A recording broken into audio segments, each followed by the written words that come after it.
This truck should need no introduction. It's a Freightliner Cascadia, a 126 model. It really is the latest evolution in truck technology. This truck is nothing like Cascadia.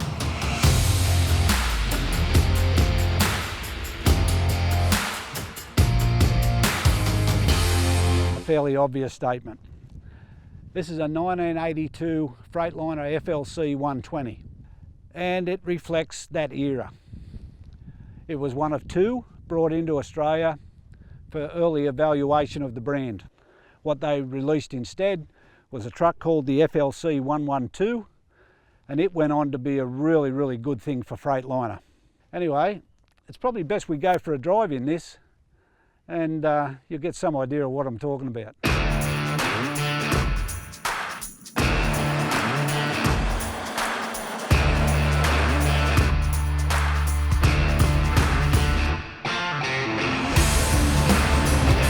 The first thing you notice is the noise. And the second thing you notice straight away is the vision. It's like looking through a peephole over a billiard table. And you can steer a ferry with the steering wheel. Evolution's an amazing thing in trucks. And it just comes so far. Like I said before, 40 years can seem a long time, but when you think of they've gone from this to where they are with Cascadia, it's like going from the Stone Age to the Space Age in a lot of ways.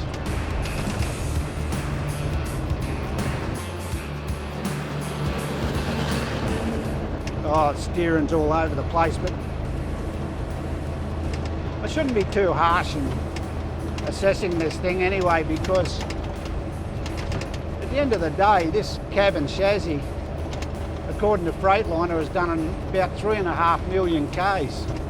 Because after they finished doing their evaluations with it and they decided on a different model, this truck actually spent a lot of time just delivering bus chassis for Mercedes-Benz in Australia. So it has certainly earned its keep over the years. I'm not spending too much time looking at the gauges, to be honest. Mostly because they're that small you can barely see them. I know it's got a lot of rattles and squeaks in it, this truck, but to be honest, the ride quality is good. The ride quality is not too bad at all. This isn't a great road out here, but it's not a hard truck to steer and keep on line. As you can really tell the performance out. It's got a 400 Cummins. It's only got 1,150 pound-feet of torque, and as you notice it on the first hill, and they tell me this thing's crossing about 34 tonne, which was probably about right up on its weights for its day. When I was a much younger bloke in 1982 or 1983, I'd have been happy to drive this as a big banger. Times have certainly changed. And I know some people might disagree, but they definitely changed for the better. They didn't choose this model. They adapted an American construction truck to an Australian highway condition, and they called it an FLC 112. Both this truck and the 112 are both FLCs, but the difference was this, apart from the aluminium cab to a steel cab in the truck they chose, this is a 120-inch bumper-to-backer cab. Whereas the one they chose, the 112, was only 112-inch, had much better vision. And it was just a safer truck because it was a steel cab, wasn't an aluminium cab. And I think that's been the issue with Daimler all the way through. It's been a natural progression towards safety. And we're seeing the ultimate of that in the Cascadia, I guess.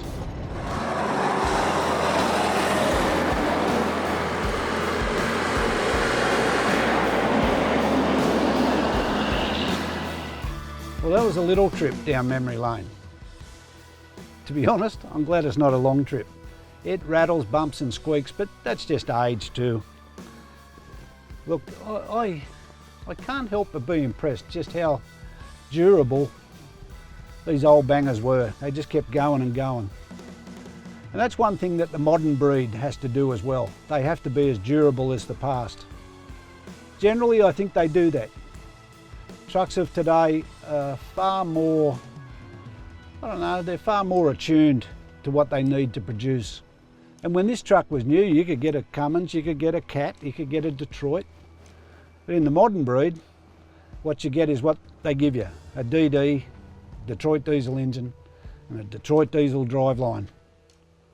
And it does everything, pretty much everything you want it to do.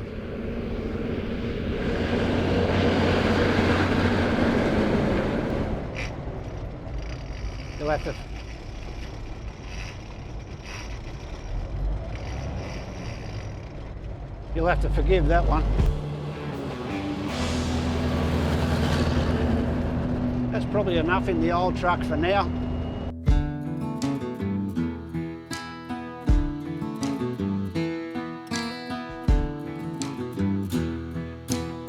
This is a really nice truck to drive. 600 horsepower, 2,050 pound-feet of torque, 12-speed, fully automated gearbox. Best thing about these things, it's a whole proprietary driveline. The truck, the engine, the gearbox are all part of the same company, Daimler. And you can see the family influence today, not just in Freightliner, but across Benz and across Fuso. It's all there.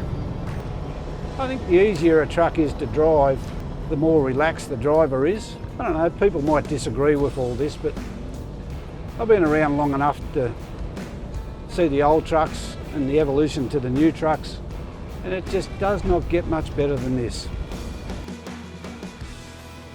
The other thing with this truck too is there's an underlying comfort factor.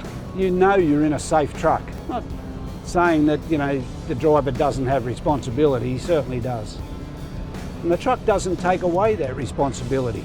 But what it does give you are those safeguards when human error or just a plain accident takes control. You know, it's just a nice thing to have. I look at how far we've come in 40 years from that old FLC to now and think, wow, what do the next 40 years hold?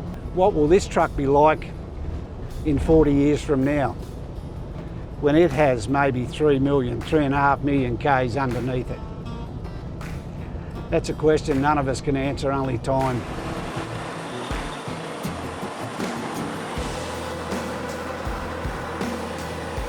It's the safety aspect on which this whole platform is built. It's what makes this truck different to any other conventional truck on the market. Sure, there are others in the market with safety packages available to them. And safety doesn't come at the loss of something else. Like, this is a DD16 engine, 600 horsepower, 2,050 pound-feet of torque. It's rated for work up to 110 tonnes. It has the new digital dash, which does take a little bit of getting used to if you're used to nothing but gauges. But you fall into familiarity with it surprisingly fast. You know this is a safe truck. You feel it is safe.